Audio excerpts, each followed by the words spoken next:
Hey guys, welcome back to the channel and welcome in the BYD Seal U. Now, if you're familiar with BYD, you may have heard of the BYD Seal, which is their compact sedan, which is a direct rival of the Tesla Model 3. Now, obviously, next to the Tesla Model 3, Tesla also offers the Model Y, which now is the most popular car in Europe and in the rest of the world.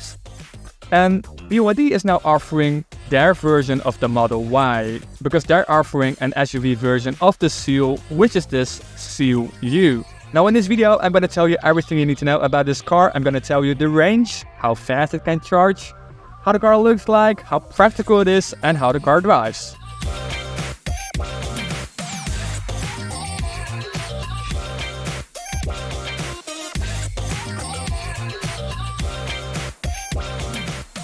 So like I said in the introduction, this car is basically an SUV version of the BYD Seal.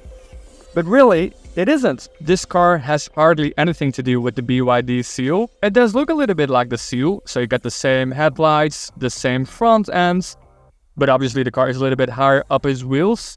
But technically, this car is completely different, because this car is based on the BYD Song Plus, which is probably a car you have never heard of. It's a Chinese SUV, obviously, that is not being offered here in Europe. But they gave that model a new design and gave it a new name, and now it looks like a Seal and it is called the Seal U. And if you're wondering what the U stands for, it's for utility. So it's the Seal Utility.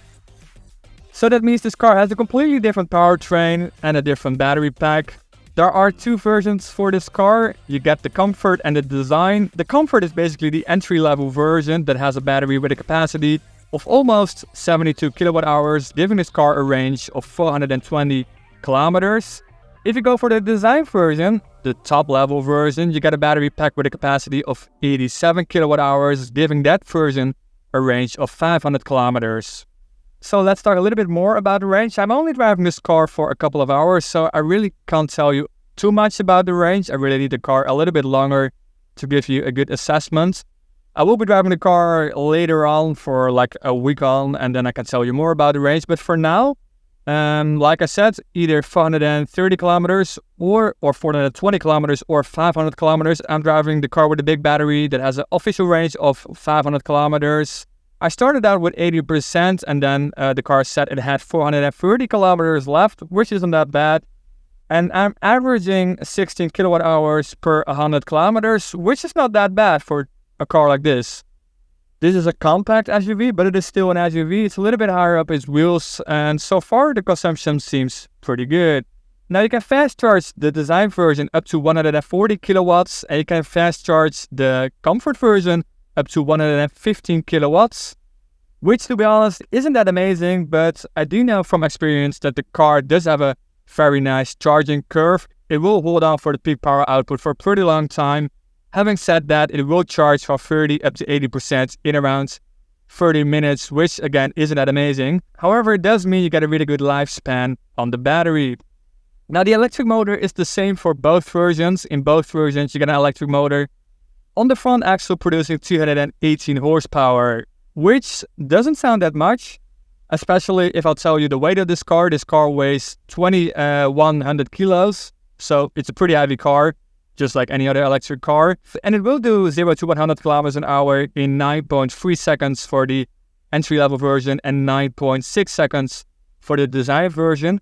However, in reality, it does feel a little bit faster. I'm a bit surprised by that. The car does feel pretty lively and pretty zippy, especially 0 to 50 kilometers an hour. The car is pretty fast. Then let's talk practicality. Trunk capacity is pretty decent. You get 552 liters of trunk capacity.